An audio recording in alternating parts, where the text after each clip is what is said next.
चलिए, क्या हालचाल है? बढ़िया है। सबको गुड इवनिंग, गुड मॉर्निंग, जो भी जो बोल रहे हैं उसको वो आ जाइए, देखते हैं।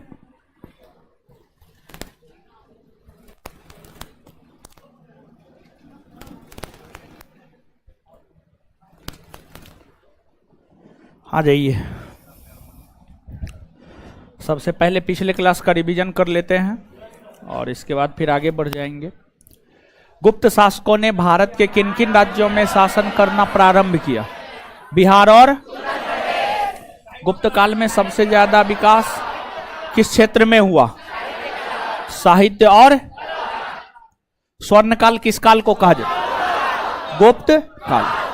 गुप्त शासकों की राजधानी पाटली, सांस्कृतिक राजधानी उज्जैन। चंद्रगुप्त द्वितीय के दरबार में रहने वाले नवरत्न कहां के दरबार में रहते थे? उज्जैन। कहां के दरबार में? गुप्त वंश की स्थापना कब हुई? 240 ईस्वी। गुप्त वंश की स्थापना किसने किया? श्री गुप्त वंश में कौन शासक महाराज? श्रीगुप्त और घटोत्कच। श्रीगुप्त और महाराजा धीराज की उपाधि धारण करने वाला पहला गुप्त वंशीय शासक चंद्रगुप्त प्रथम। चंद्रगुप्त प्रथम गुप्त वंश का प्रथम स्वतंत्र शासक है चंद्रगुप्त। गुप्त वंश का वास्तविक संस्थापक। गुप्त संवत और शक संवत के बीच कितने वर्षों का है? 200। गुप्त संवत और विक्रम संवत 300। चंद्रगुप्त प्रथम की पत्नी कौन थी? आए? कुमार देवी। समुद्रगुप्त का शासनकाल 335 से 300। समुद्रगुप्त के बचपन का नाम कांच। क्या था? समुद्रगुप्त के विषय में विस्तार पूर्वक जानकारी कहां से प्राप्त होती है? प्रयाग प्रशस्ति लेख। प्रयाग प्रशस्ति लेख की रचना। हरि। समुद्रगुप्त को भारत का नेपोलियन किसने कहा? Vincent Arthur Smith. VA। दक्षिण भारत का नेपोलियन राजेंद्र प्रथम। चलिए आ जाइएगा। अब समुद्रगुप्त के विषय में हम लोग जान रहे थे ना। समुद्रगुप्त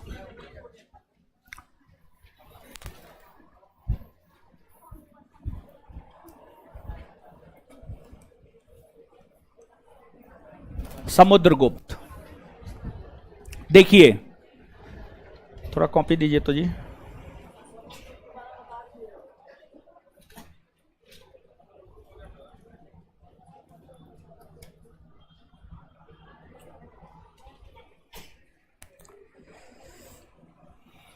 चलिए समझिएगा।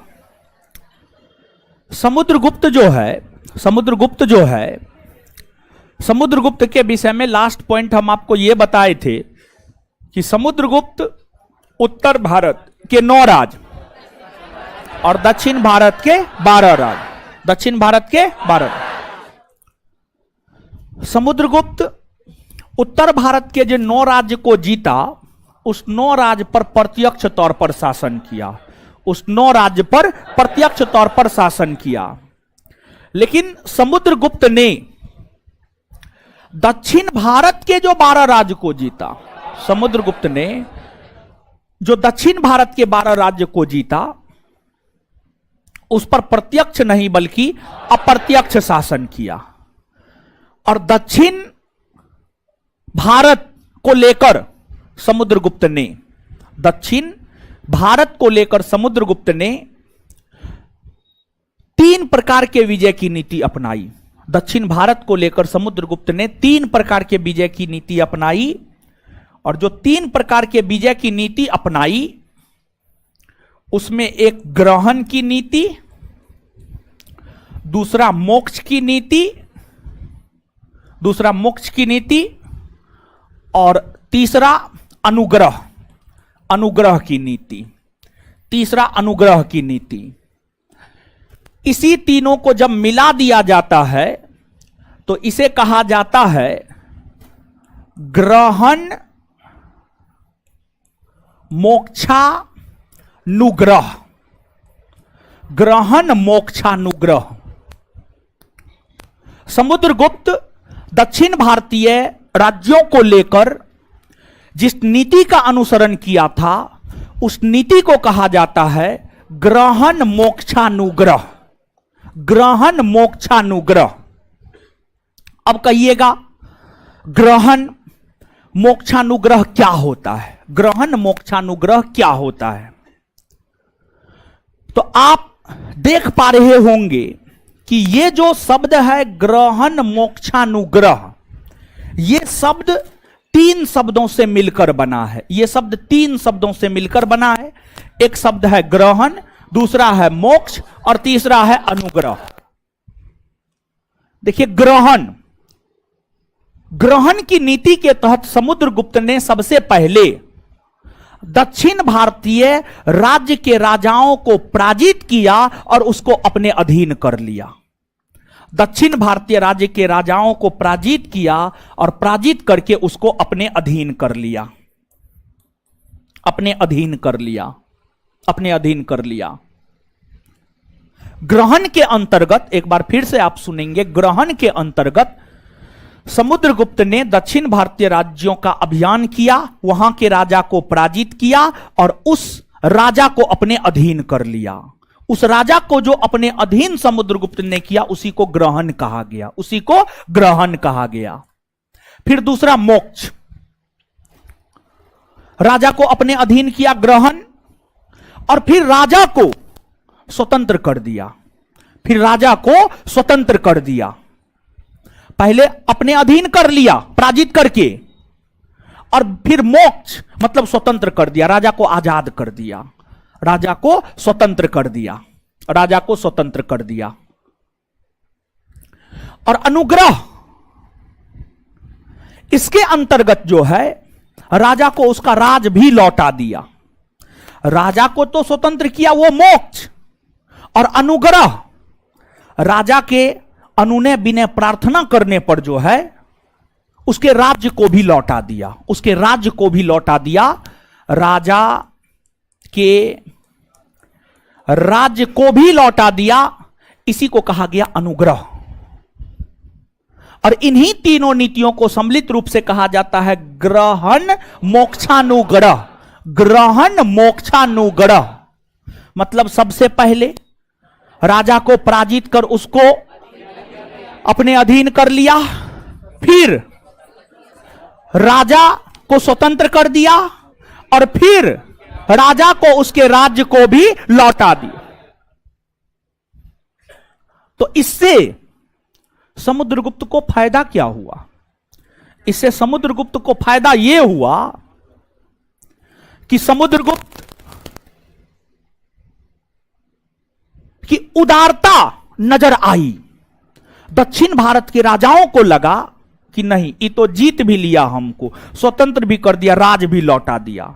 जब इतना ज्यादा हमारे लिए ये किया है तो इसका समर्थन हमें करना चाहिए। और इसलिए दक्षिण भारतीय राजाओं ने जब तक समुद्रगुप्त जीवित रहा, जब तक समुद्रगुप्त जीवित रहा तब तक दक्षिण भारत के राजा समुद्रगुप्त के प्रति कृतज्ञ रहा। कृतज्ञ रहा मतलब समुद्रगुप्त के प्रति हमेशा आभार व्यक्त करते रहा, समुद्रगुप्त को मानते रहा, समुद्रगुप्त को कर देते रहा, समुद्रगुप्त को कर देते रहा।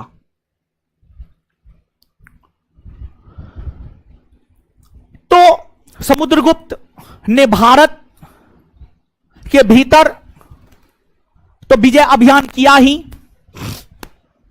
कहा जाता है कि समुद्रगुप्त का प्रभाव भारत में तो था ही, लेकिन भारत के साथ साथ समुद्रगुप्त का प्रभाव विदेशों में भी देखने को मिलता है। विदेशों में भी समुद्रगुप्त का प्रभाव देखने को मिलता है, और विदेशों में समुद्रगुप्त का प्रभाव देखने को मिलता है। यह बात हम किस आधार पर कह सकते हैं? तो विदेशों में समुद्रगुप्त का प्रभाव देखने को मिलता है, यह बात इस आधार पर कह सकते हैं कि समुद्रगुप्त का समकालीन श्रीलंका का राजा हुआ करता था, उसका नाम था मेघवर्मन। समुद्रगुप्त के समकालीन श्रीलंका के राजा हुआ करते थे, उसका नाम था मेघवर्मन। मेघवर्मन मेघवर्मन बौद्ध धर्म को मानता था। मेघवर्मन बौद्ध धर्म को मानता था और मेघवर्मन बौद्ध धर्म को मानता था और वह यह चाहता था कि बिहार के बोध गया में एक बौद्ध मंदिर बनवाए। मेघवर्मन बोध गया में बौद्ध मंदिर बनाना चाहता था, लेकिन उसे पता चला समुद्रगुप्त का शासन है भारत में, तो मेघवर्मन ने सबसे पहले समुद्रगुप्त के दरबार में अपना एक दूत मंडल भेजा कि समुद्रगुप्त से आज्ञा ली जाए और तब जाकर जो है बौद्ध मंदिर बोध गया में बनवाई जाए। समुद्रगुप्त से जब मेघवर्मन ने अपना दूत भेजकर बोध गया में बौद्ध मंदिर बनवाने की अनुमति मांगी, तो समुद्रगुप्त ने मेघवर्मन को अनुमति दे दी। और जब मेघवर्मन को, श्रीलंका के राजा मेघवर्मन को अनुमति मिल गई, तब मेघवर्मन श्रीलंका पहुंचकर, तब मेघवर्मन, श्रीलंका के राजा मेघवर्मन बिहार पहुंचकर बोध गया में बौद्ध मंदिर का निर्माण करवाया। बोध गया में बौद्ध मंदिर का निर्माण करवाया। और ध्यान से याद रखें आप कि समुद्रगुप्त वैष्णव धर्म को मानता था, भगवान विष्णु की उपासना करता था, भगवान विष्णु की उपासना करता था, विष्णु का उपासक था समुद्रगुप्त। और इसी उपलक्ष्य में उन्होंने परम भागवत की भी उपाधि धारण की थी। इसी उपलक्ष्य में उन्होंने परम भागवत की भी उपाधि धारण की थी। और जो परम भागवत की उपाधि है, यह विष्णु के उपासक ही धारण करते हैं। जैसे कि आप इस बात से अवगत हैं कि कोई स्वतंत्र शासक ही महाराजा धीराज की उपाधि धारण कर सकता है, कोई स्वतंत्र शासक ही महाराजा धीराज की उपाधि धारण कर सकता है। उसी प्रकार से जो है परम भागवत की उपाधि वही धारण करता है जो विष्णु का उपासक होता है, जो विष्णु का उपासक होता है।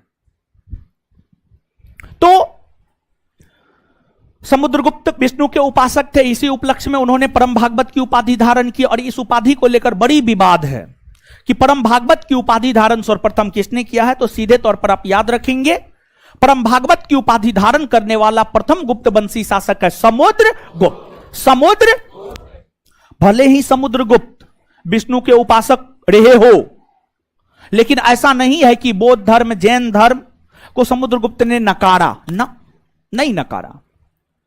इसका प्रमाण यह है कि एक बौद्ध भिक्षुक हुआ करता था, उसका नाम था वसुबंधु। एक बौद्ध भिक्षुक हुआ करता था, उसका नाम था वसुबंधु। और वसुबंधु नामक बौद्ध भिक्षुक, वसुबंधु नामक बौद्ध भिक्षुक समुद्रगुप्त के दरबार में रहता था।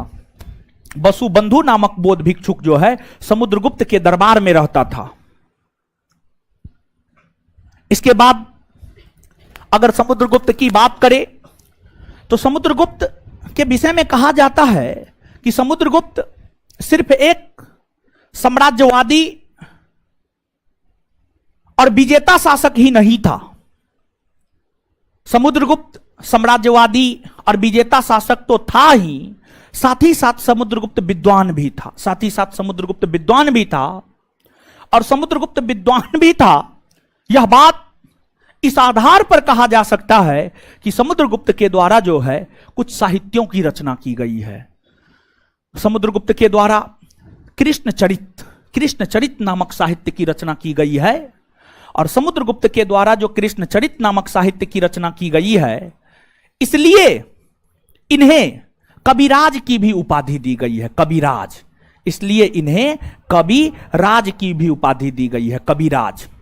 कविराज की भी उपाधि जो है इन्हें दी गई है, यानी समुद्रगुप्त को दी गई है। समुद्रगुप्त को कविराज की उपाधि भी दी गई है। समुद्रगुप्त को दक्षिण भारतीय राज्यों से भी टैक्स प्राप्त होता था, कर प्राप्त होता था, क्योंकि राजा को पराजित किया था, मोक्ष दे दिया, राज्य भी दे दिया। तो बदले में वो राजा को कहा सब चीज तो हम तो आपको पराजित करिए दिए हैं, लेकिन पराजित करने के बावजूद भी हम आपको सब चीज लौटा रहे हैं, इसलिए आप हमें टैक्स देंगे, ताकि हमें भी लगे कि नहीं आप हमारे अधीन हैं और आप हमारे प्रति जवाबदेह बना रहे। आपके और हमारे प्रति यानी दोनों एक दूसरे को लेकर जवाबदेही का निर्वहन करेंगे। तो समुद्रगुप्त को टैक्स की काफी ज्यादा प्राप्ति हुई थी। और फिर समुद्रगुप्त ने मुद्राओं का व्यापक स्तर पर प्रचलन किया। समुद्रगुप्त ने मुद्राओं का व्यापक स्तर पर प्रचलन किया और समुद्रगुप्त के मुद्रा को लेकर विवाद है। कुछ इतिहासकार लिखते हैं कि समुद्रगुप्त ने 6 प्रकार का मुद्रा चलाया, कुछ इतिहासकार लिखते हैं कि समुद्रगुप्त ने 8 प्रकार का मुद्रा चलाया, 8 प्रकार का मुद्रा चलाया। लेकिन जहां तक मेरा मानना है कि जितने भी अच्छे ऑथेंटिक सोर्स है, वो अच्छे ऑथेंटिक सोर्स यह मानता है कि समुद्रगुप्त ने 6 प्रकार का मुद्रा चलाया। समुद्रगुप्त ने 6 प्रकार का मुद्रा चलाया और समुद्रगुप्त ने जो 6 प्रकार का मुद्रा चलाया, वीणा प्रकार का मुद्रा, अश्वमेघ प्रकार का मुद्रा, धनुर्धारी प्रकार का मुद्रा, परशु प्रकार का मुद्रा, व्याघ्र हनन प्रकार का मुद्रा, गरुड़ प्रकार का मुद्रा, ये तमाम प्रकार के मुद्रा समुद्रगुप्त ने चलाए थे। तो समुद्रगुप्त ने जो है आपको वीणा वादन प्रकार का मुद्रा, अश्वमेघ प्रकार का मुद्रा, व्याघ्र हनन प्रकार का मुद्रा, व्याघ्र हनन प्रकार का मुद्रा, धनुर्धारी प्रकार का मुद्रा, धनुर्धारी प्रकार का मुद्रा,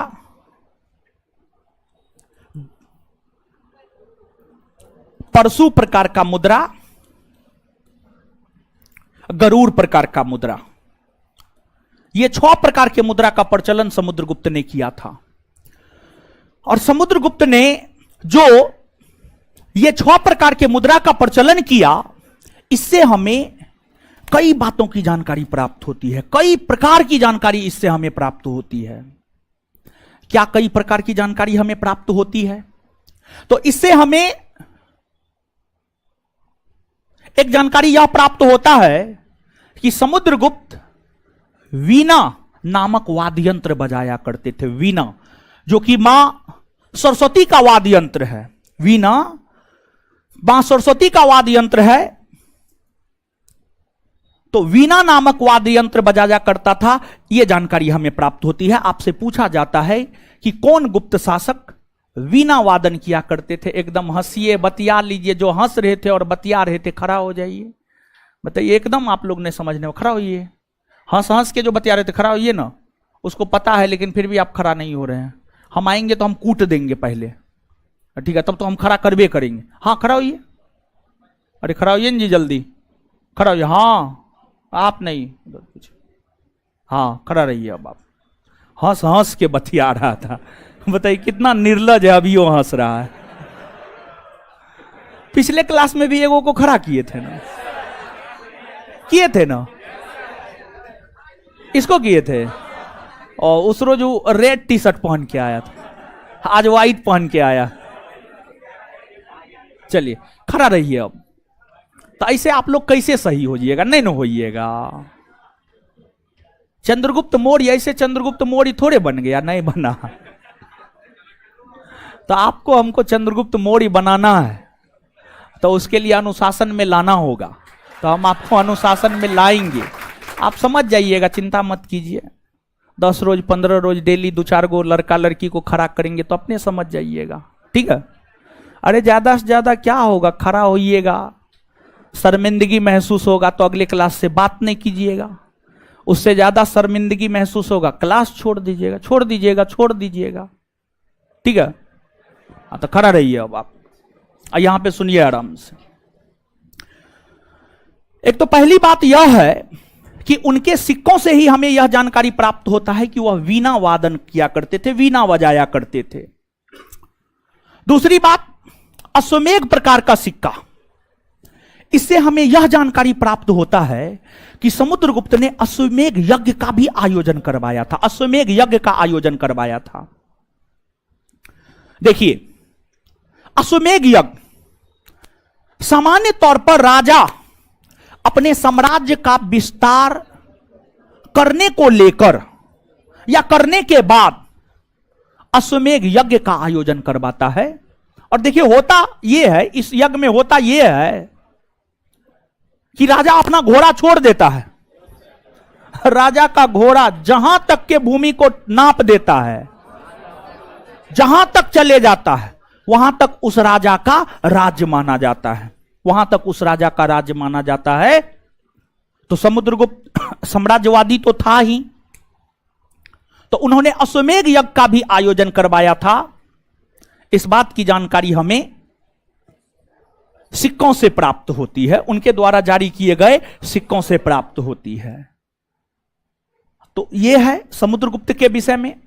तो समुद्रगुप्त के विषय में कुछ चीजें और आप नोट डाउन करेंगे, जहां तक आप लिखे हैं, फिर उससे आगे बताएंगे हम आपको। लिखिए,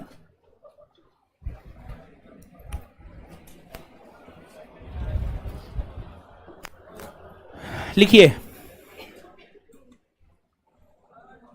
खड़ा होकर ही लिखिए, सजा तो मिलेगा।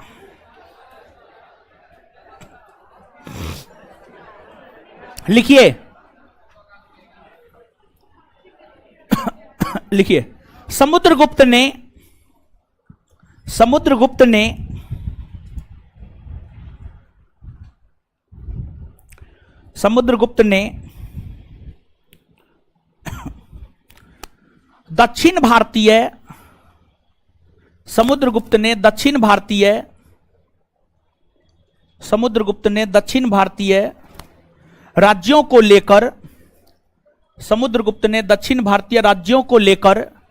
समुद्रगुप्त ने दक्षिण भारतीय राज्यों को लेकर समुद्रगुप्त ने दक्षिण भारतीय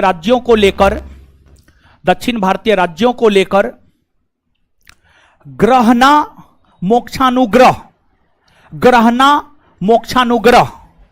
समुद्रगुप्त ने दक्षिण भारतीय राज्यों को लेकर ग्रहणा मोक्षानुग्रह समुद्रगुप्त ने दक्षिण भारतीय राज्यों को लेकर ग्रहणा मोक्षानुग्रह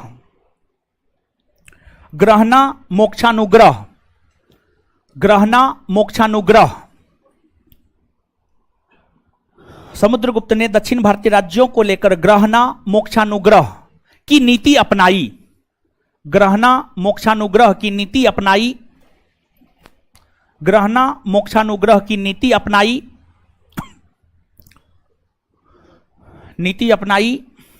इस नीति के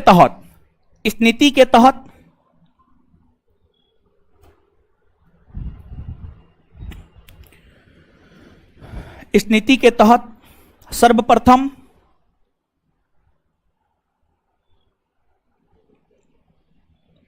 दक्षिण भारतीय राज्य के राजाओं को पराजित कर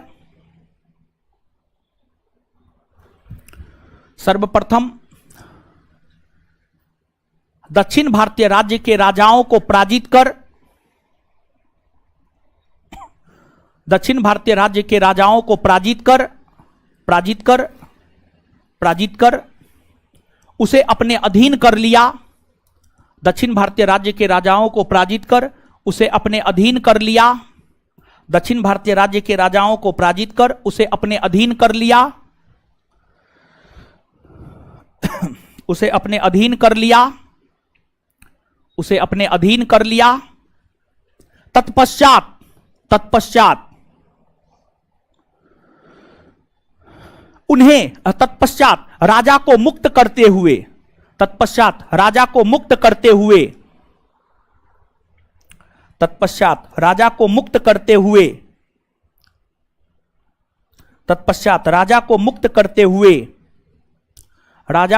करते हुए उसका राज्य भी उसे लौटा दिया।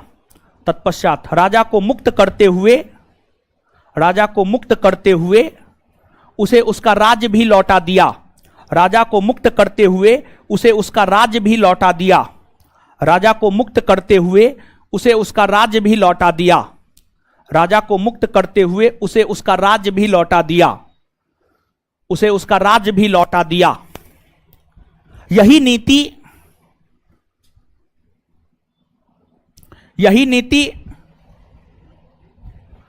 नीति ग्रहण मोक्षानुग्रह की नीति कहलाई। यही नीति ग्रहण मोक्षानुग्रह की नीति कहलाई। यही नीति ग्रहण मोक्षानुग्रह की नीति कहलाई। यही नीति ग्रहण मोक्षानुग्रह की नीति कहलाई। यही नीति ग्रहण मोक्षानुग्रह की नीति कहलाई। यही नीति ग्रहण मोक्षानुग्रह की नीति कहलाई।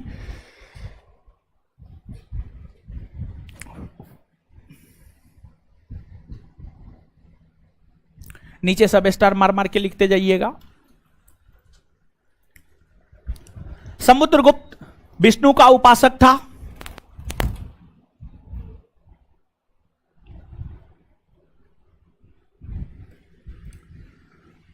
समुद्रगुप्त विष्णु का उपासक था।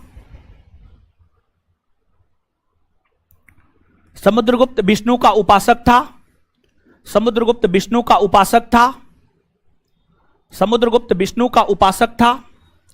समुद्रगुप्त विष्णु का उपासक था।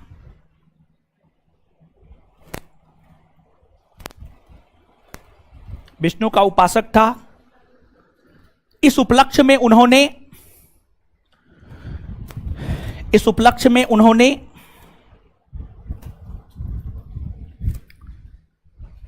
परम भागवत की उपाधि धारण की थी। इस उपलक्ष्य में उन्होंने परम भागवत की उपाधि धारण की थी। इस उपलक्ष्य में उन्होंने परम भागवत की उपाधि धारण की थी। इस उपलक्ष्य में उन्होंने परम भागवत की उपाधि धारण की थी। परम भागवत की उपाधि धारण की थी। परम भागवत की उपाधि धारण की थी। यह उपाधि धारण करने वाला गुप्त वंश का प्रथम शासक समुद्रगुप्त ही है।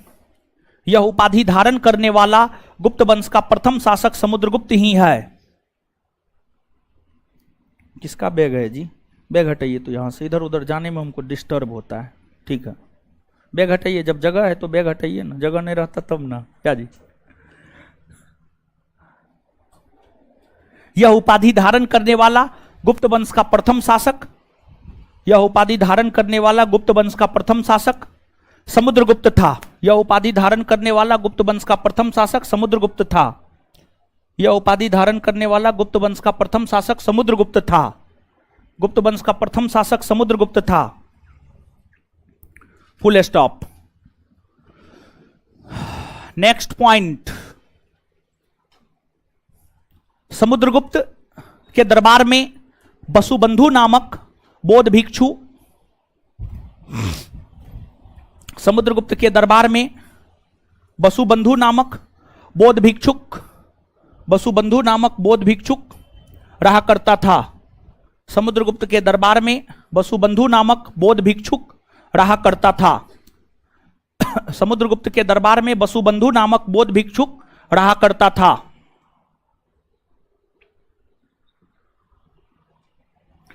वसुबंधु नामक बौद्ध भिक्षुक रहा करता था। रहा करता था। रहा करता था। Full stop. Next point. Next point.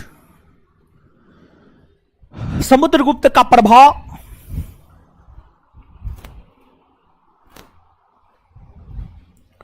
Samudragupta का प्रभाव भारत से बाहर भी, समुद्रगुप्त का प्रभाव भारत से बाहर भी देखने को मिलता है। समुद्रगुप्त का प्रभाव भारत से बाहर भी देखने को मिलता है। समुद्रगुप्त का प्रभाव भारत से बाहर भी देखने को मिलता है। भारत से बाहर भी देखने को मिलता है। Full stop. समुद्रगुप्त का समकालीन श्रीलंका का राजा मेघवर्मन था। उसी में लिखना है। समुद्रगुप्त का समकालीन श्रीलंका का राजा मेघवर्मन था। समुद्रगुप्त का समकालीन श्रीलंका का राजा मेघवर्मन था। बोर्ड पे लिख दिए। समुद्रगुप्त का समकालीन श्रीलंका का राजा मेघवर्मन था। समुद्रगुप्त का समकालीन श्रीलंका का राजा मेघवर्मन था। समुद्रगुप्त का समकालीन श्रीलंका का राजा मेघवर्मन था। मेघवर्मन था। मेघवर्मन था।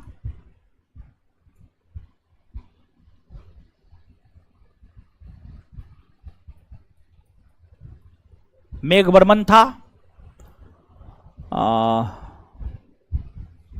मेघवर्मन था जिन्होंने एक मिनट जो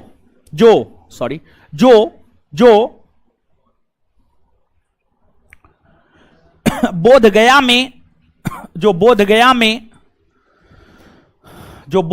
में बौद्ध मंदिर बनाना चाहता था। जो बोधगया में बौद्ध मंदिर बनाना चाहता था।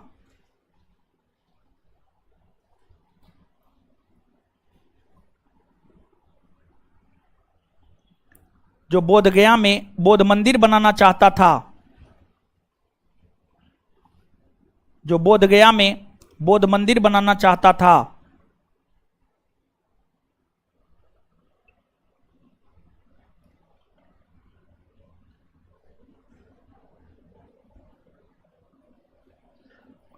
जो बोधगया में बौद्ध मंदिर बनाना चाहता था। जो बोधगया में बौद्ध मंदिर बनाना चाहता था।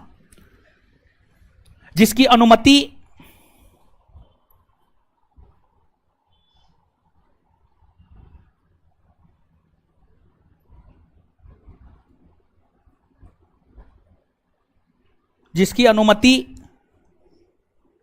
समुद्रगुप्त से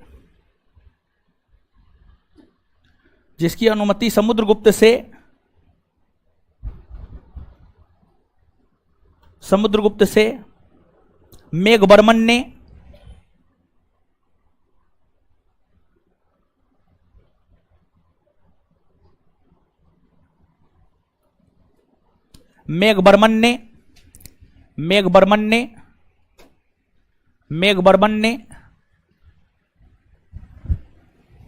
ने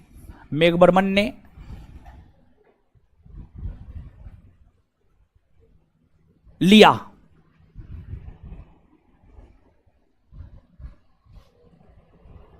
नेक्स्ट पॉइंट। समुद्रगुप्त ने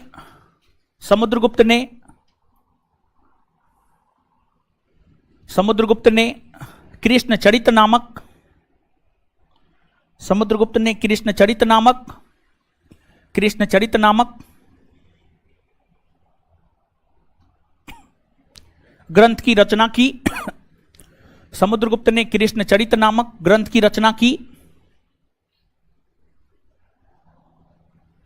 कृष्णचरित नामक ग्रंथ की रचना की,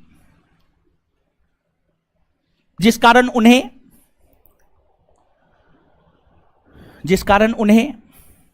कविराज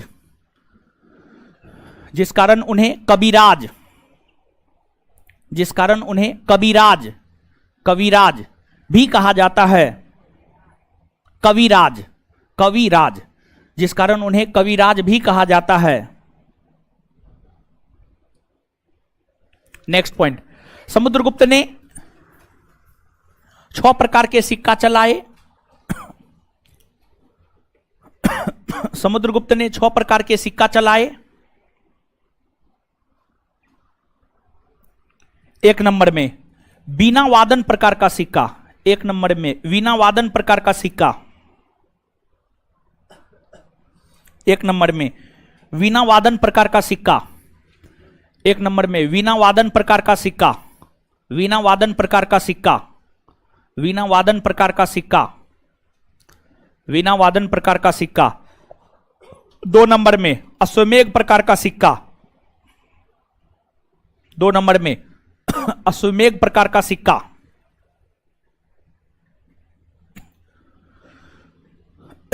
2 नंबर में अश्वमेघ प्रकार का सिक्का,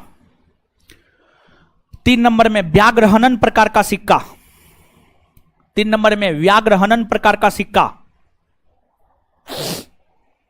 व्याघ्रहनन प्रकार का सिक्का, 4 नंबर में धनुर्धारी प्रकार का सिक्का, 4 नंबर में धनुर्धारी प्रकार का सिक्का, 4 नंबर में धनुर्धारी प्रकार का सिक्का, धनुर्धारी प्रकार का सिक्का, 5 नंबर में परशु प्रकार का सिक्का, 5 नंबर में परशु प्रकार का सिक्का, 5 नंबर में परशु प्रकार का सिक्का, परशु प्रकार का सिक्का, 6 नंबर में गरुड़ प्रकार का सिक्का, 6 नंबर में गरुड़ प्रकार का सिक्का, गरुड़ प्रकार का सिक्का। नीचे से स्टार मार के लिखिएगा।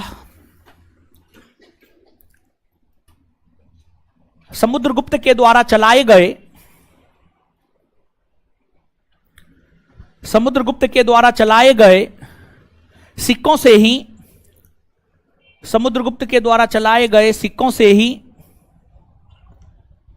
समुद्रगुप्त के द्वारा चलाए गए सिक्कों से ही, समुद्रगुप्त के द्वारा चलाए गए सिक्कों से ही हमें यह जानकारी प्राप्त होता है कि, हमें यह जानकारी प्राप्त होता है कि, हमें यह जानकारी प्राप्त होता है कि वह, हमें यह जानकारी प्राप्त होता है कि वह वीणा नामक वाद्ययंत्र बजाया करता था, वह वीणा नामक वाद्ययंत्र बजाया करता था, वह वीणा नामक वाद्ययंत्र बजाया करता था, वह वीणा नामक वाद्ययंत्र बजाया करता था, वह वीणा नामक वाद्ययंत्र बजाया करता था, वीणा नामक वाद्ययंत्र बजाया करता था। Full stop. Next point, Samudragupta के द्वारा जारी किए गए सिक्कों से ही, नेक्स्ट पॉइंट, समुद्रगुप्त के द्वारा जारी किए गए सिक्कों से ही, समुद्रगुप्त के द्वारा जारी किए गए सिक्कों से ही, समुद्रगुप्त के द्वारा जारी किए गए सिक्कों से ही, समुद्रगुप्त के द्वारा जारी किए गए सिक्कों से ही, सिक्कों से ही, सिक्कों से ही हमें यह भी जानकारी प्राप्त होता है कि, हमें यह भी जानकारी प्राप्त होता है कि, होता है कि, हमें यह भी जानकारी प्राप्त होता है कि उन्होंने अश्वमेघ यज्ञ का आयोजन करवाया, उन्होंने अश्वमेघ यज्ञ का आयोजन करवाया, उन्होंने अश्वमेघ यज्ञ का आयोजन करवाया, उन्होंने अश्वमेघ यज्ञ का आयोजन करवाया, उन्होंने अश्वमेघ यज्ञ का आयोजन करवाया, उन्होंने अश्वमेघ यज्ञ का आयोजन करवाया।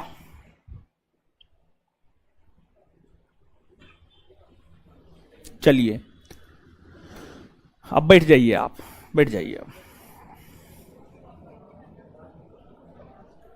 चलिए अब आगे सुनिएगा, लेकिन आगे सुनने से पहले जितना लिखा है 1 मिनट में पढ़ लीजिए, तो इतना याद करवा देंगे, फिर आगे बताएंगे। पढ़िए, पढ़िए जल्दी।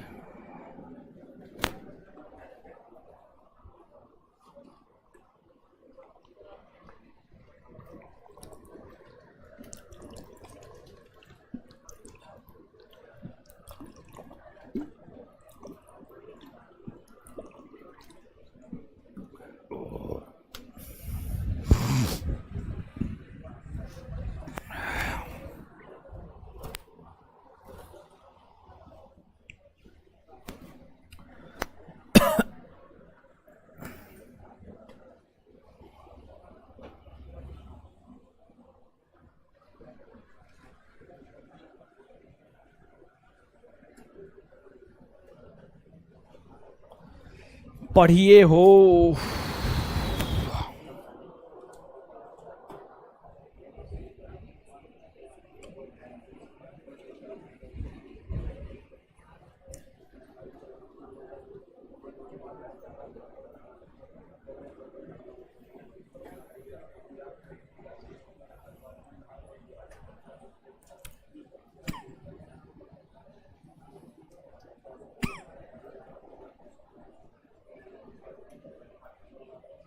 ईद में घर नहीं जा रहे हैं जी?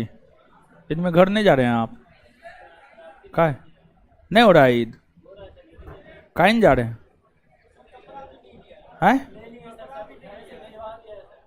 घर जाना नहीं चाहिए जी।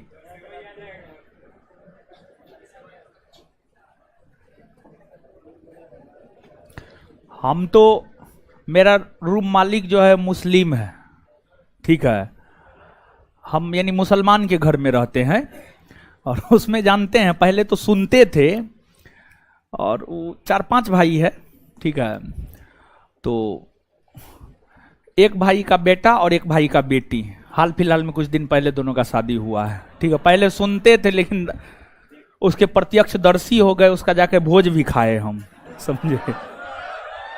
तो इतना नजदीक भी नहीं होना चाहिए, पता नहीं हमको ठीक नहीं लग रहा था, तो पता नहीं अब उन लोग को ठीक लगता है, उन लोग में है तो अपना करता है।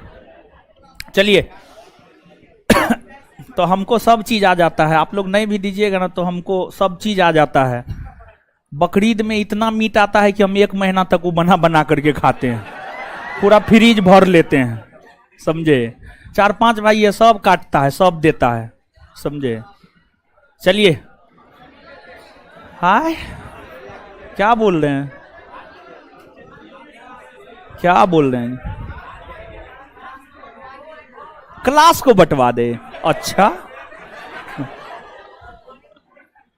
चलिए अब सुनिए, पढ़ लिए 1 मिनट में इसको याद कर ले।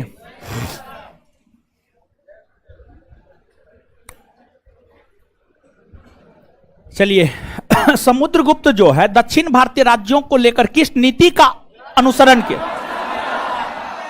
ग्रहण मोक्षानु। एक बार फिर से बता दीजिए, समुद्रगुप्त ने दक्षिण भारतीय राज्यों को लेकर किस नीति का ग्रहण मोक्षानु। क्लियर है? ये 3 शब्द से मिलकर बना है ना जी। ग्रहण मोक्ष प्लस, ग्रहण का मतलब अधिकार करना, मोक्ष का मतलब स्वतंत्र करना, अनुग्रह का मतलब राज लौटा देना, अनुग्रह का मतलब, क्लियर है ये बात। गुप्त वंश का प्रथम शासक जिसने परम भागवत की उपाधि धारण की, कौन है? गुप्त वंश का प्रथम शासक जिसने परम भागवत की उपाधि धारण किया, कौन? विष्णु का उपासक था जी, हाँ या ना? अच्छा एक बात बताइए कि कृष्णचरित नामक ग्रंथ की रचना किसने की है? समुद्र। कृष्णचरित नामक ग्रंथ की रचना किसने की है? समुद्रगुप्त। कविराज की उपाधि किस गुप्त शासक ने? वसुबंधु नामक बौद्ध भिक्षु किसके दरबार में रहता? किसके दरबार में? अच्छा, इसके बाद आगे बताइएगा कि जो है आपको समुद्रगुप्त का समकालीन श्रीलंका का राजा कौन था? समुद्रगुप्त का समकालीन श्रीलंका का राजा कौन था? मेघवर्मन था। और जो है उन्होंने कहां पर बौद्ध मंदिर का निर्माण कहां पर? बौद्ध। समुद्रगुप्त ने कितने प्रकार के कितने प्रकार के? पहला, दूसरा, तीसरा, चौथा, पांचवा, छठा। समुद्रगुप्त कौन सा वाद्य यंत्र बजाता? कौन सा वाद्य यंत्र? समुद्रगुप्त कौन सा वाद्य यंत्र बजाता? वीणा ना जी। अश्वमेध यज्ञ का आयोजन करवाया था जी।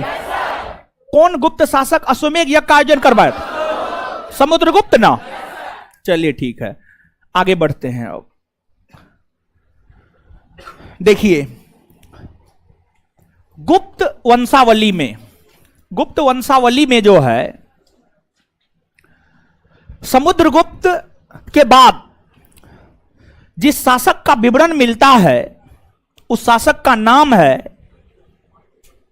चंद्रगुप्त द्वितीय। गुप्त वंशावली में समुद्रगुप्त के बाद जिस शासक का नाम मिलता है उसका नाम है चंद्रगुप्त द्वितीय। चंद्रगुप्त द्वितीय या चंद्रगुप्त द्वितीय को ही चंद्रगुप्त विक्रमादित्य भी कहा जाता है। चंद्रगुप्त द्वितीय को ही चंद्रगुप्त विक्रमादित्य भी कहा जाता है। लेकिन इन दोनों शासक के बीच एक अयोग्य शासक कुछ समय के लिए शासन किया था। इन दोनों शासकों के बीच जो कुछ समय के लिए एक अयोग्य शासक शासन किया था, उसका नाम था रामगुप्त। क्या नाम था? रामगुप्त। रामगुप्त। रामगुप्त। रामगुप्त। रामगुप्त अयोग्य था। देखिए, समुद्रगुप्त का बड़ा बेटा रामगुप्त था और समुद्रगुप्त का छोटा बेटा चंद्रगुप्त द्वितीय था। ई अयोग्य था और ई योग्य था। सामान्यतः हिंदू संस्कृति में उत्तराधिकारी बड़ा पुत्र ही माना जाता है। यही कारण है कि हिंदू धर्म में आप देखते होंगे जब देहांत होता है तो बड़ा पुत्र ही अग्नि देता है, अग्नि देता है। तो हिंदू संस्कृति में जो है बड़े पुत्र को ज्यादा तरजीह दिया गया है। खैर ऐसा कहीं पर लिखा उखा ना है कि ये जो कहिएगा कहीं पर लिखा हुआ है कि बड़ा पुत्र ही अग्नि देगा, कहीं नहीं लिखा हुआ है। लेकिन फिर भी एक परंपरा चली आ रही है तो उसका अनुसरण जो है हम लोग करते हुए आ रहे हैं। रामगुप्त बड़ा पुत्र था समुद्रगुप्त का, जिस वजह से शासक बना।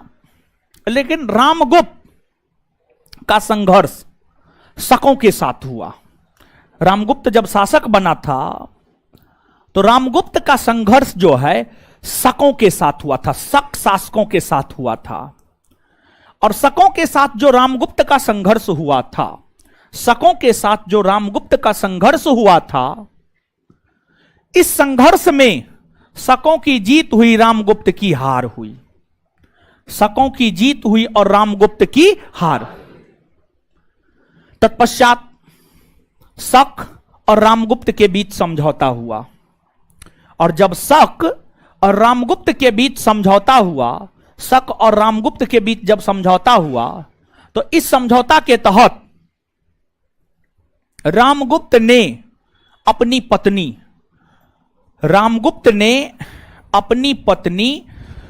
ध्रुव देवी, रामगुप्त की पत्नी थी ध्रुव देवी, रामगुप्त ने अपनी पत्नी ध्रुव देवी शकों को देने को तैयार हो गया समझौता के तहत। और अगर रामगुप्त अपनी पत्नी ध्रुव देवी शकों को सौंप देता तो फिर शक रामगुप्त को उसका राज लौटा देता, शक रामगुप्त को उसका राज लौटा देता। अब पराजित हुआ था, समझौता हुआ। यही समझौता हुआ तो स्वाभाविक सी बात है ध्रुव देवी को रामगुप्त को शकों को सौंपना था। लेकिन यह जानकारी जब चंद्रगुप्त द्वितीय को लगी, यह जानकारी जब रामगुप्त के भाई चंद्रगुप्त द्वितीय को लगी तो चंद्रगुप्त द्वितीय ने शकों के साथ संघर्ष किया, शकों के साथ युद्ध लड़ा। और चंद्रगुप्त द्वितीय शकों के साथ युद्ध लड़ा और युद्ध लड़के शकों को पराजित कर दिया, शकों को पराजित कर दिया। और शकों को पराजित ही नहीं किया बल्कि शकों को भारत से बाहर ही कर दिया, शकों का सफाया कर दिया भारत से, पूरे भारत से शकों को बाहर निकालने का श्रेय चंद्रगुप्त द्वितीय को ही जाता है, चंद्रगुप्त द्वितीय को ही जाता है। चंद्रगुप्त द्वितीय ने शकों को पराजित किया, शकों को भारत से बाहर कर दिया, शकों को भारत से बाहर कर दिया। और फिर चंद्रगुप्त द्वितीय ने अपने बड़े भाई रामगुप्त की हत्या कर दी। कहा कि तुम कोई काम लायक नहीं, रामगुप्त की हत्या कर दिया। बिहार एसएससी या बीपीएससी दोनों में से किसी भी एक परीक्षा में पूछा है, हमको लगता है बिहार एसएससी में पूछा, हाल फिलहाल में जो बिहार एसएससी का परीक्षा हुआ है, बिहार एसएससी परीक्षा में यह प्रश्न पूछा है कौन ऐसे गुप्त शासक हुए जिसने अपने बड़े भाई की हत्या कर गद्दी प्राप्त किया? तो उत्तर हो जाता चंद्रगुप्त। चंद्रगुप्त। तो देखिए ध्यान से सुनिएगा, दो बात बता रहे हैं यहां पर। एक बात यह है कि चंद्रगुप्त द्वितीय एक गुप्त शासक था जो अपने बड़े भाई रामगुप्त की हत्या कर गद्दी प्राप्त किया।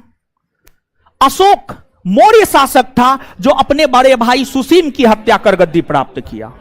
तो दोनों बात याद रखिएगा। अगर कहेगा मौर्य वंशी शासक कौन हुए जो अपने बड़े भाई की हत्या कर गद्दी प्राप्त किया, तो आंसर अशोक। अगर कहेगा गुप्त वंशी शासक कौन हुए जो अपने बड़े भाई की हत्या कर गद्दी प्राप्त किया, तो आंसर क्या हो जाएगा? चंद्रगुप्त। चंद्रगुप्त। बात समझ में आया? तो बिहार एसएससी का ये पूछा हुआ क्वेश्चन है। चंद्रगुप्त द्वितीय ने रामगुप्त की हत्या कर दी, तो ध्रुव देवी विधवा हो गई। ध्रुव देवी से विवाह कर लिया, अपनी भाभी से जो है विवाह कर लिया। और इसके बाद जो है चंद्रगुप्त द्वितीय का अगर हम लोग देखें तो चंद्रगुप्त द्वितीय का जो है पहले होता था, ठीक है, प्राचीन काल में जो है ऐसा होता था कि अगर भाई मर जाता था तो विवाह कर लेता था, ठीक है, पहले होता था। आज भी तो सुदूर इलाका में आपको मिल ही जाएगा ये सब उदाहरण। जो चंद्रगुप्त द्वितीय है, चंद्रगुप्त द्वितीय का शासन 380 से लेकर के 412 ईस्वी तक रहा है। 380 से लेकर 412 ईस्वी तक रहा है। और जो चंद्रगुप्त द्वितीय है, चंद्रगुप्त द्वितीय पूरे गुप्त वंश के अंतर्गत सबसे महान शासक हुए। पूरे गुप्त वंश के अंतर्गत सबसे महान शासक हुए चंद्रगुप्त द्वितीय। और पूरे गुप्त शासकों में, सभी गुप्त शासकों में सबसे ज्यादा साहित्य और कला के क्षेत्र में विकास इसी के समय हुआ। साहित्य और कला के क्षेत्र में विकास इसी के समय हुआ। विशेष तौर पर इन्हीं के शासनकाल को स्वर्ण काल की संज्ञा दी जाती है। विशेष तौर पर जो है चंद्रगुप्त द्वितीय के शासनकाल को ही स्वर्ण काल की संज्ञा दी जाती है। स्वर्ण काल की संज्ञा दी जाती है। बात कुछ समझ में आ रहा है? तो यहां तक पहले चीजों को लिखिए, फिर आगे बताएंगे। नीचे से एरो मार के, स्टार मार के, जो भी लिखना अपना लिखिए। आप लिखिए, लिखिएगा।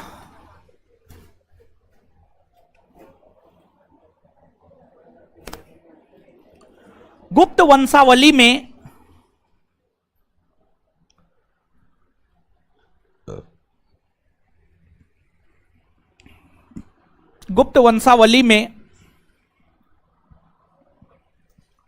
समुद्रगुप्त के बाद गुप्त वंशावली में समुद्रगुप्त के बाद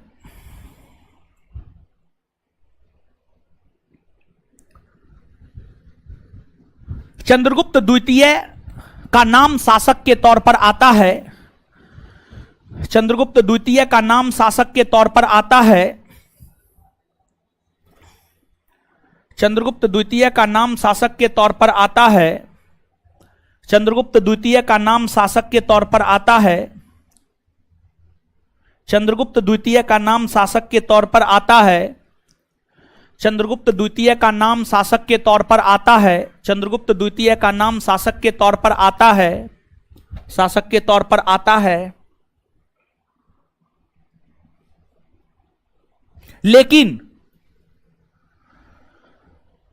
लेकिन चंद्रगुप्त द्वितीय से पहले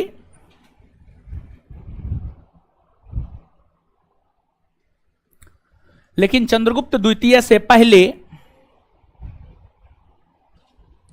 रामगुप्त नामक एक अयोग्य शासक, लेकिन चंद्रगुप्त द्वितीय से पहले रामगुप्त नामक एक अयोग्य शासक, लेकिन चंद्रगुप्त द्वितीय से पहले रामगुप्त नामक एक अयोग्य शासक, रामगुप्त नामक एक अयोग्य शासक, रामगुप्त नामक एक अयोग्य शासक, अयोग्य शासक गुप्त वंश में हुए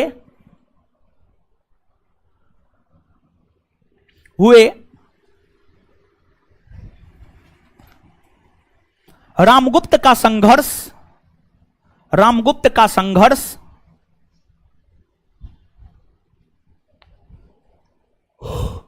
रामगुप्त का संघर्ष, संघर्ष, रामगुप्त का संघर्ष, रामगुप्त का संघर्ष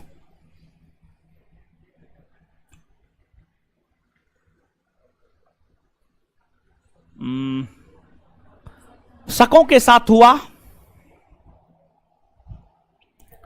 रामगुप्त का संघर्ष शकों के साथ हुआ, जिसमें रामगुप्त की हार हुई।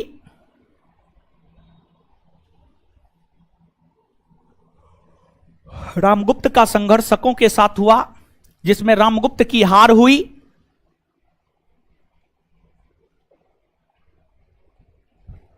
जिसमें रामगुप्त की हार हुई, हार हुई।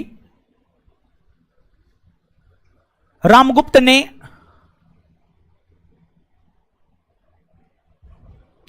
शकों के साथ समझौता किया।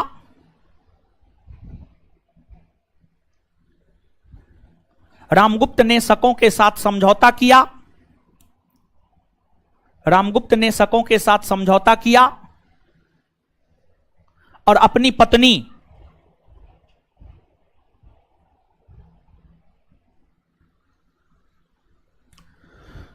रामगुप्त ने शकों के साथ समझौता किया और अपनी पत्नी शकों को सौंपने को तैयार हो गए। और अपनी पत्नी ध्रुव देवी, नाम भी लिख दीजिए, और अपनी पत्नी ध्रुव देवी, और अपनी पत्नी ध्रुव देवी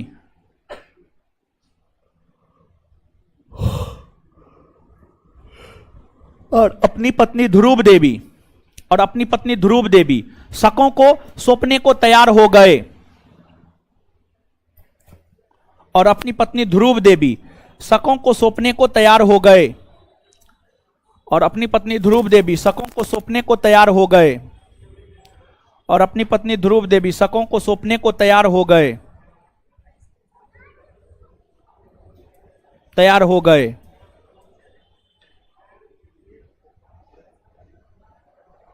तैयार हो गए। Full stop. इसकी जानकारी जब इसकी जानकारी जब इसकी जानकारी जब चंद्रगुप्त द्वितीय को लगी, इसकी जानकारी जब चंद्रगुप्त द्वितीय को लगी,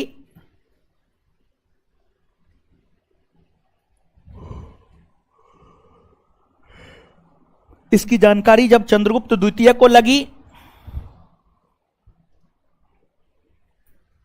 तो चंद्रगुप्त द्वितीय ने शकों को पराजित कर चंद्रगुप्त द्वितीय ने शकों को पराजित कर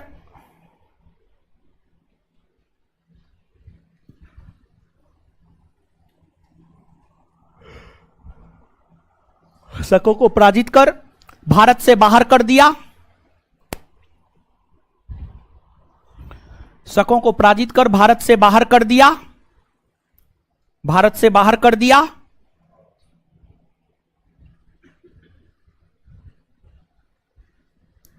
बाहर कर दिया तथा चंद्रगुप्त द्वितीय ने अपने बड़े भाई तथा चंद्रगुप्त द्वितीय ने अपने बड़े भाई तथा चंद्रगुप्त द्वितीय ने अपने बड़े भाई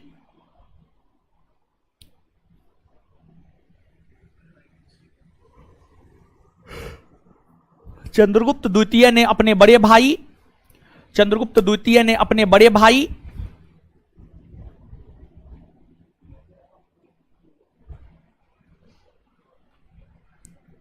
चंद्रगुप्त द्वितीय ने अपने बड़े भाई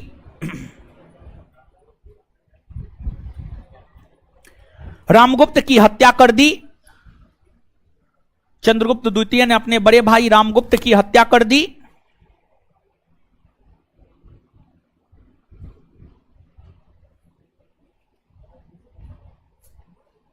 अर्थात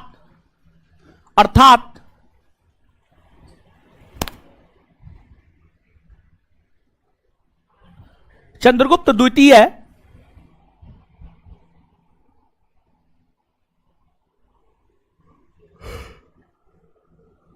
चंद्रगुप्त द्वितीय गुप्त वंश के एक ऐसे शासक हुए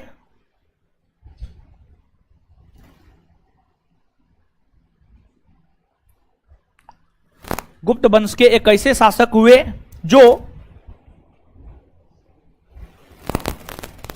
जो अपने बड़े भाई की हत्या कर गद्दी प्राप्त किया। जो अपने बड़े भाई की हत्या कर गद्दी प्राप्त किया।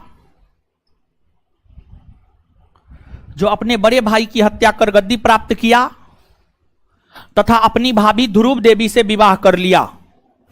जो अपने बड़े भाई की हत्या कर गद्दी प्राप्त किया। जो अपने बड़े भाई की हत्या कर गद्दी प्राप्त किया।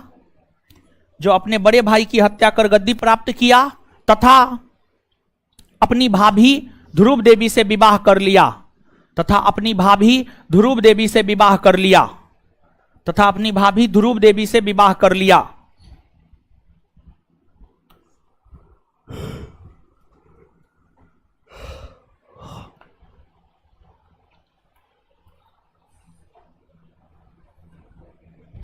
ध्रुव देवी से विवाह कर लिया। आगे हेडिंग मारिए चंद्रगुप्त द्वितीय।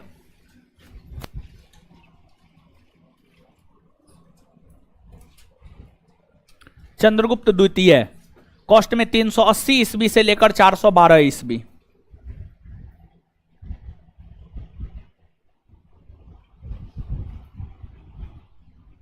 लिखिए।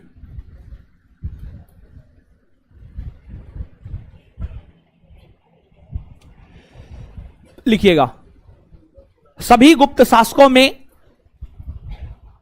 उसी में चंद्रगुप्त द्वितीय कॉस्ट में 380 से 412 उसी में लिखना है। सभी गुप्त शासकों में सबसे महान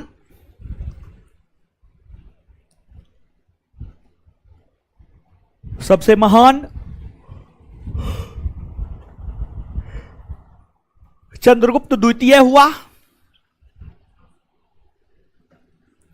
सभी गुप्त शासकों में सबसे महान चंद्रगुप्त द्वितीय हुआ। चंद्रगुप्त द्वितीय हुआ।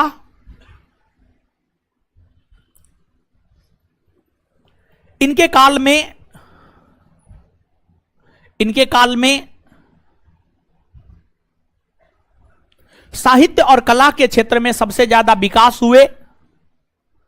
इनके काल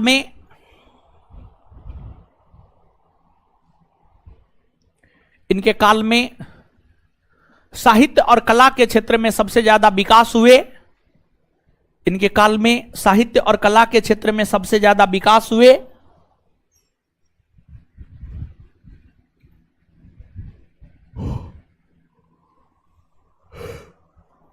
जिस कारण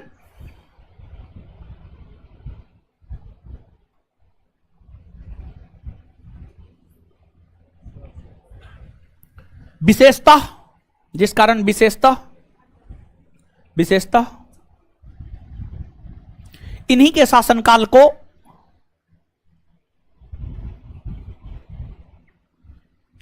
स्वर्णकाल कहा जाता है। इन्हीं के शासनकाल को स्वर्णकाल कहा जाता है।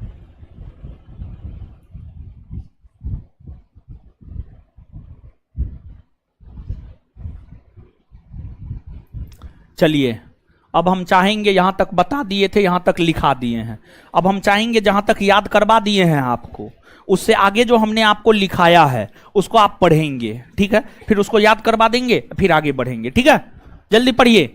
जहां तक आप याद कर चुके हैं उससे आगे जो लिखा है उससे आगे वाले को पढ़िए, याद करवा देंगे, फिर आगे बताएंगे, लिखाएंगे।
पढ़ लिए?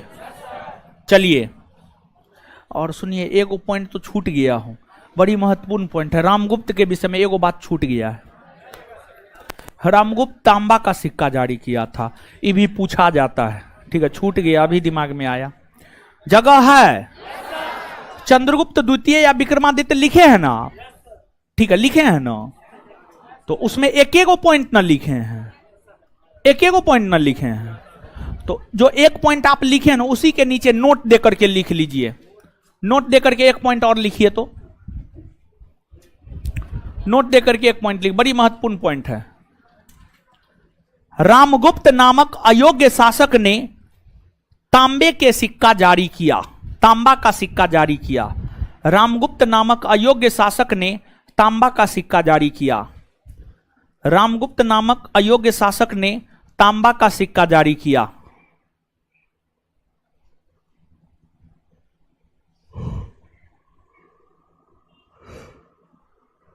रामगुप्त नामक अयोग्य शासक ने तांबा का सिक्का जारी किया। चलिए अब आइए 1 मिनट में याद करते हैं, ठीक है?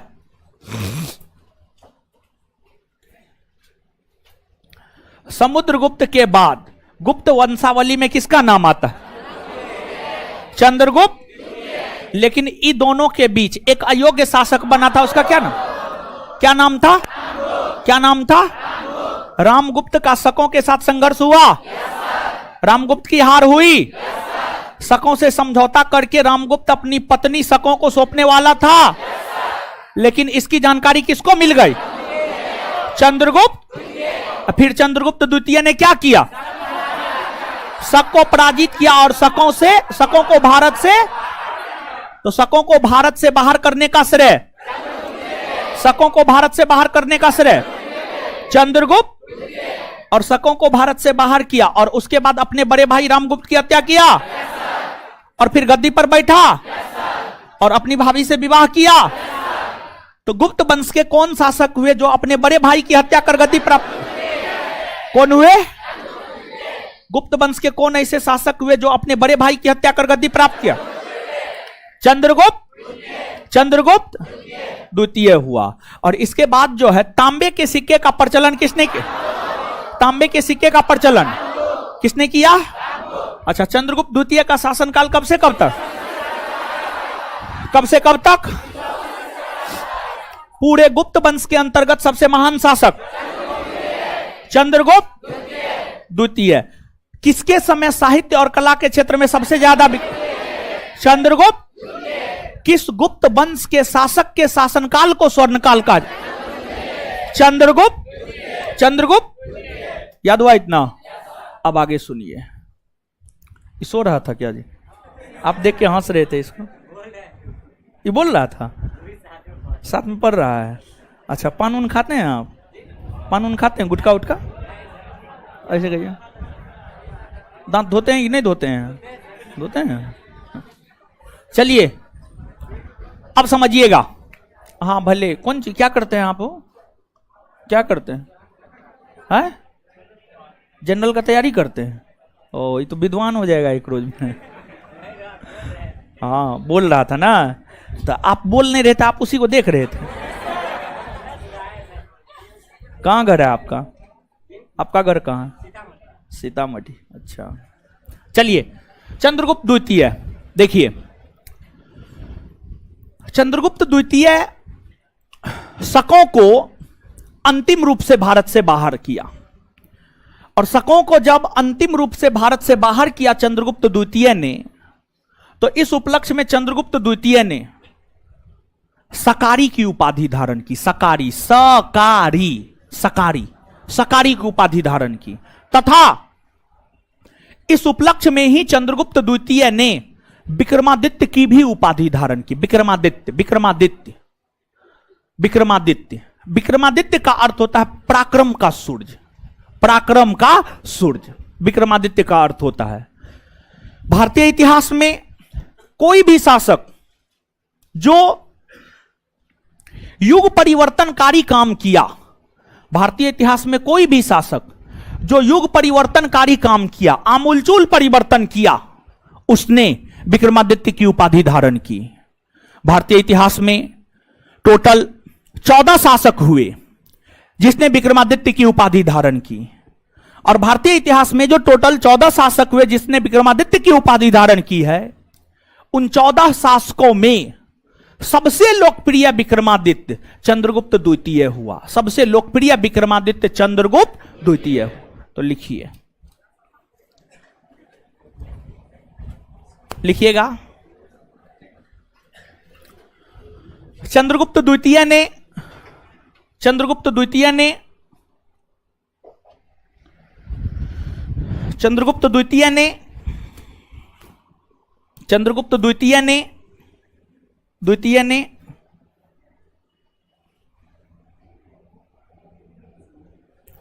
शकों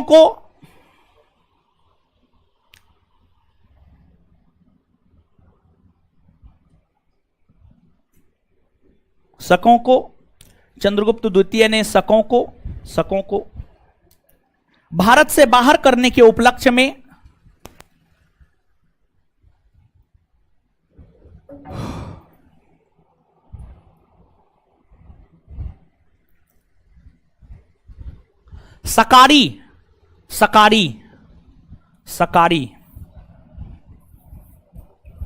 सकारी और विक्रमादित्य की उपाधि धारण की। सकारी और विक्रमादित्य की उपाधि धारण की। सकारी और विक्रमादित्य की उपाधि धारण की। सकारी और विक्रमादित्य की उपाधि धारण की।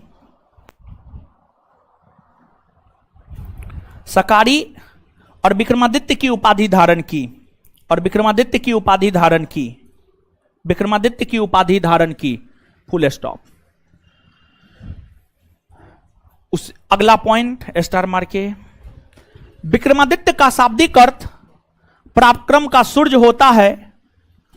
विक्रमादित्य का शाब्दिक अर्थ पराक्रम का सूर्य होता है।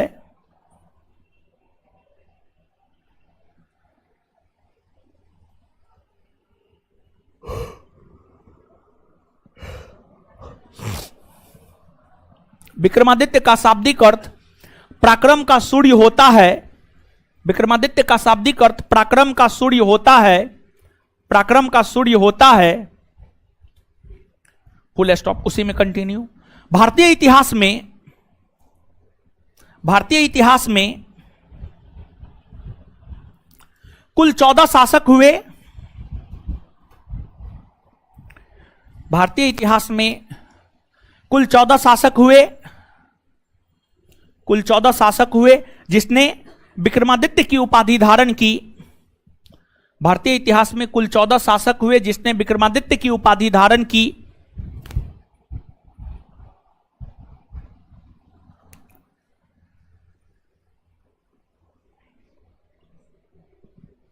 विक्रमादित्य की उपाधि धारण की। सभी शासकों में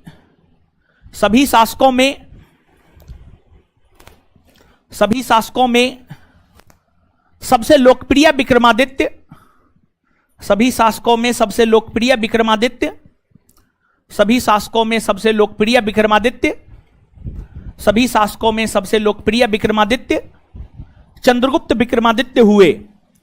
सभी शासकों में सबसे लोकप्रिय विक्रमादित्य। सभी शासकों में सबसे लोकप्रिय विक्रमादित्य चंद्रगुप्त विक्रमादित्य हुए। चंद्रगुप्त विक्रमादित्य हुए।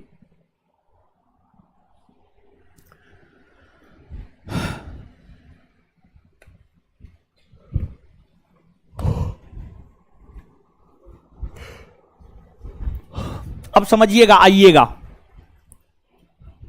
लिख लिए, समझे ना? समझने के मूड में आ गए ना? हाँ। जिस प्रकार से समुद्रगुप्त के विषय में विस्तार पूर्वक जानकारी हम लोगों को प्राप्त होती है, प्रयाग प्रशस्ति अभिलेख, प्रयाग उसी प्रकार से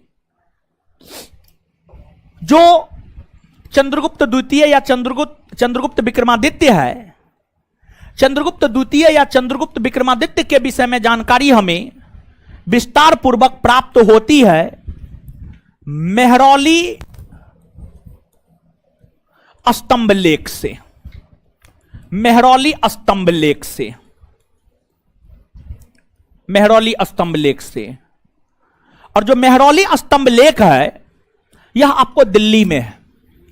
मेहरौली स्तंभ लेख यह आपको कहां पर है? दिल्ली में, दिल्ली में है। और जो मेहरौली स्तंभ लेख है इसको चंद्र स्तंभ लेख भी कहा जाता है। जो मेहरौली स्तंभ लेख है इसको चंद्र स्तंभ लेख भी कहा जाता है। तो कहने का मतलब यह हुआ कि चंद्रगुप्त द्वितीय या चंद्रगुप्त विक्रमादित्य के विषय में जानकारी हमें मेहरौली स्तंभ लेख या चंद्र स्तंभ लेख से प्राप्त होती है। और इस स्तंभ लेख में धातु का प्रयोग हुआ है, एक विशेष प्रकार के धातु का प्रयोग हुआ है। और इस स्तंभ लेख में जो विशेष प्रकार के धातु का प्रयोग हुआ है, इस स्तंभ लेख में जो विशेष प्रकार के धातु का प्रयोग हुआ है उस धातु में आज तक जंग नहीं लगा है, आज तक जो है उसमें जंग नहीं लगा है। इसलिए यह स्तंभ लेख आज भी विद्वानों के लिए जो है एक अनुसंधान का केंद्र बिंदु बना हुआ है कि आखिरकार कौन धातु है, लोहा है, तांबा है, टीन है, क्या है, नहीं है। लेकिन इसमें धातु, इस धातु में जो है अभी तक जंग नहीं लगा है। और दूसरी बात यह है कि यहां से जो प्रश्न पूछ करके आपको फंसाया जाता है, प्रश्न यह रहता है कि चंद्र स्तंभ लेख, देखिए कितना खतरनाक काम करता है कभी कभी बोर्ड। चंद्र स्तंभ लेख, चंद्र स्तंभ लेख से हमें किस शासक की जानकारी प्राप्त होती है? जानकारी प्राप्त होती है ए चंद्रगुप्त प्रथम, बी चंद्रगुप्त मौर्य, सी चंद्रगुप्त द्वितीय, चंद्रगुप्त द्वितीय। आंसर क्या हो? चंद्रगुप्त। अभी तो तुरंत बताए हैं, तो आप बता रहे हैं, लेकिन परीक्षा में जाकर के कंफ्यूज कीजिएगा, कंफ्यूजन होगा आपको। तो ध्यान से चीजों को याद रखेंगे। और देखिए बोर्ड जो है ना, देखिए आप जो पढ़े हैं, आप जो जानते हैं वही पूछता है, आपका जो सिलेबस है वही पूछता है, लेकिन उसी में आपको ऐसे करके क्वेश्चन पूछेगा ना, लैंग्वेज कभी टफ कर देगा, कभी ऑप्शन ऐसा दे देगा कि आप कंफ्यूज हो जाइएगा कि चंद्रगुप्त तो था, चंद्र तो है, ये है तो मतलब चंद्रगुप्त तो होबे करेगा। अब मौर्य होगा कि पहला होगा कि दूसरा होगा कि तीसरा होगा, तो इसमें कंफ्यूजन हो जाता है।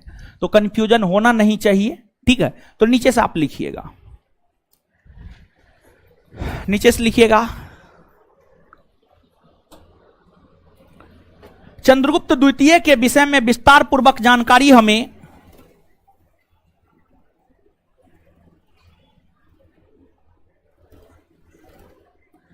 चंद्रगुप्त द्वितीय के विषय में विस्तार पूर्वक जानकारी हमें चंद्रगुप्त द्वितीय के विषय में विस्तार पूर्वक जानकारी हमें दिल्ली स्थित चंद्र स्तंभ लेख या मेहरौली स्तंभ लेख से प्राप्त होती है। दिल्ली स्थित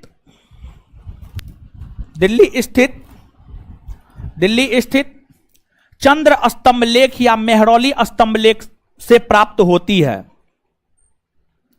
दिल्ली स्थित चंद्र स्तंभ लेख या मेहरौली स्तंभ लेख से प्राप्त होती है। दिल्ली स्थित चंद्र स्तंभ लेख या मेहरौली स्तंभ लेख से प्राप्त होती है। चंद्र स्तंभ लेख या मेहरौली स्तंभ लेख से प्राप्त होती है। मेहरौली स्तंभ लेख से प्राप्त होती है। इस स्तंभ लेख में, इस स्तंभ लेख में जिस धातु का प्रयोग हुआ है, इस स्तंभ लेख में जिस धातु का प्रयोग हुआ है, उस धातु में, इस स्तंभ लेख में जिस धातु का प्रयोग हुआ है, उस धातु में, उस धातु में अभी तक जंग नहीं लगा है, अभी तक जंग नहीं लगा है, जिस कारण, जिस कारण, जिस कारण यह स्तंभ लेख, जिस कारण यह स्तंभ लेख आज भी, जिस कारण यह स्तंभ लेख आज भी विद्वानों के लिए, आज भी वैज्ञानिकों के लिए, आज भी वैज्ञानिकों के लिए,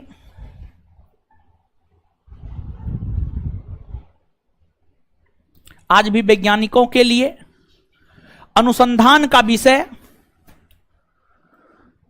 अनुसंधान का विषय बना हुआ है। आज भी वैज्ञानिकों के लिए अनुसंधान का विषय बना हुआ है। आज भी वैज्ञानिकों के लिए अनुसंधान का विषय बना हुआ है।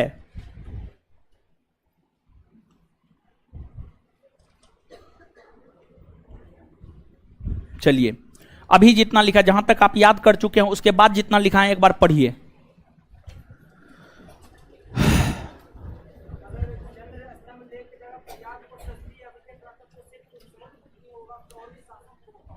चार गो शासक होगा, अशोक, समुद्रगुप्त, अकबर, जहांगीर, ठीक है। लेकिन समुद्रगुप्त मारना है, ठीक है, बैठ जाइए।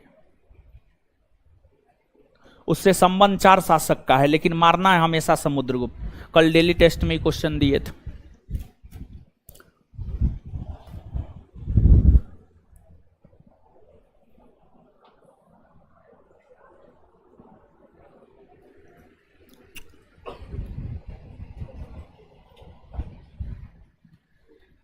गुरुजी लोग पढ़ लिए? चलिए बताइए तो। चंद्रगुप्त द्वितीय ने शकों को भारत से बाहर करने के उपलक्ष्य में कौन कौन सी उपाधि दा? सकारी और, सकारी और विक्रमादित्य का शाब्दिक अर्थ क्या होता? पराक्रम का। विक्रमादित्य का शाब्दिक अर्थ क्या होता? कुल कितने भारतीय शासकों ने कितने भारतीय शासक? सबसे लोकप्रिय विक्रमादित्य, सबसे लोकप्रिय विक्रमादित्य।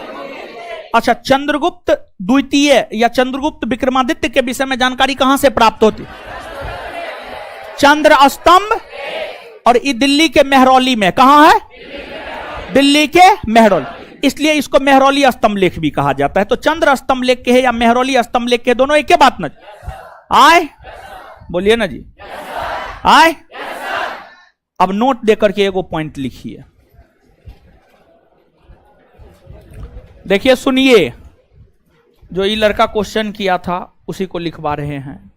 देखिए, जो इलाहाबाद या प्रयाग प्रशस्ति लेख है, प्रयाग प्रशस्ति लेख है, इससे मुख्य तौर पर तो हमें समुद्रगुप्त के विषय में जानकारी प्राप्त होता है, लेकिन इस इलाहाबाद या प्रयाग प्रशस्ति लेख पर अशोक की भी चर्चा है,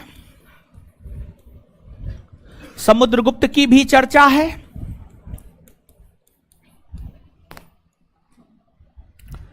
अकबर की भी चर्चा है, बीरबल की भी चर्चा है। मुगल काल हटा दिया इतिहास से, पढ़ते रहिए अकबर बीरबल।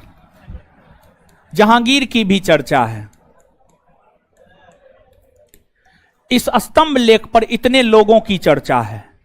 यूपीपीसीएस का यह पूछा हुआ क्वेश्चन है। प्रयाग प्रशस्ति लेख या इलाहाबाद प्रशस्ति लेख पर किस शासक के नाम की चर्चा नहीं है? ऑप्शन: अकबर, अशोक, जहांगीर, औरंगजेब। आंसर क्या हो जाए? औरंगजेब हो जाएगा। बात समझ में आया? यूपीपीसीएस का पूछा हुआ क्वेश्चन है ये। लेकिन एक बात और, अगर प्रश्न यह रहे कि प्रयाग प्रशस्ति अभिलेख या इलाहाबाद प्रशस्ति अभिलेख से हमें किस शासक के विषय में विस्तार पूर्वक जानकारी प्राप्त होता है, तब उत्तर हो जाएगा समुद्र। बात समझ पा रहे हैं? तो नीचे से लिखिए, इलाहाबाद प्रशस्ति लेख या प्रयाग प्रशस्ति लेख में, इलाहाबाद प्रशस्ति लेख या प्रयाग प्रशस्ति लेख, इलाहाबाद प्रशस्ति लेख या प्रयाग प्रशस्ति लेख,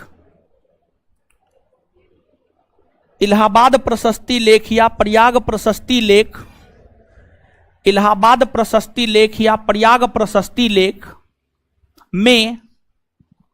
में अशोक समुद्रगुप्त